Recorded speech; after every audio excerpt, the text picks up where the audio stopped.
গভীর সমুদ্রে তেল গ্যাস অনুসন্ধান করতে চায় থাইল্যান্ডের জাতীয় কোম্পানি পিটিটি। এরই মধ্যে কোম্পানিটি ফর্ম সংগ্রহ করেছে বলে জানিয়েছেন দেশটির প্রধানমন্ত্রীর উপদেষ্টা নালিনী থাভিসিন। ঢাকা সফরে এসে ইন্ডিপেন্ডেন্ট টেলিভিশনকে দেওয়া সাক্ষাৎকারে তিনি এসব কথা জানান। নালিনী বলেন, শুল্ক ও পরিবহন বাধা দূর হলে বাড়বে দুদেশের বাণিজ্য ও বিনিয়োগ। নগদের কাছে সব গ্রাহকই প্রিয়, তাই তো সারা দেশে ক্যাশ আউট চার্জ সবচেয়ে কম। বাংলাদেশের সঙ্গে বিনিয়োগ ও বাণিজ্য বাড়ানোর আলোচনা করতে 13 জুলাই 4 দিনের সফরে ঢাকা আসেন থাই প্রধানমন্ত্রীর উপদেষ্টা নালিনী থাভিসিন। অংশ নেন সরকারি বেসরকারি খাতের প্রতিনিধিদের সঙ্গে বেশ কিছু বৈঠকে, যেখানে দুদেশের বাণিজ্যের নানা সমস্যা ও সম্ভাবনা আলোচনা হয়।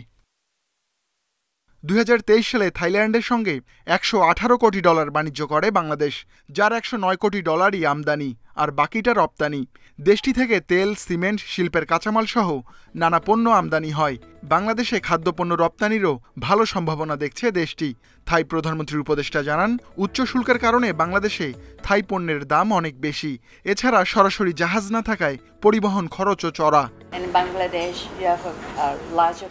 বিদেশে বাণিজ্য পরিচালনায় থাই কোম্পানিগুলো আগের চেয়ে অনেক বেশি সক্ষম ও শক্তিশালী। অন্যদিকে বাংলাদেশের বাজার অনেক বড়। আমরা এই সুযোগ কাজে লাগাতে চাই। আমাদের একসাথে কাজ করতে হবে। বাংলাদেশে আমদানি শুল্ক অনেক বেশি, এটা কমানো উচিত। বাংলাদেশে বিনিয়োগ করেছে 50টির বেশি থাই কোম্পানি। এলিভেটেড এক্সপ্রেসওয়ের মতো বড় অবকাঠামো প্রকল্পেও কাজ করছে দেশটি। প্রধানমন্ত্রীর উপদেষ্টা জানান, এখানকার ব্যবসার পরিবেশে সন্তুষ্ট ব্যবসায়ীরা। আরও নতুন নতুন খাতে বিনিয়োগের আগ্রহের কথা জানান উপদেষ্টা।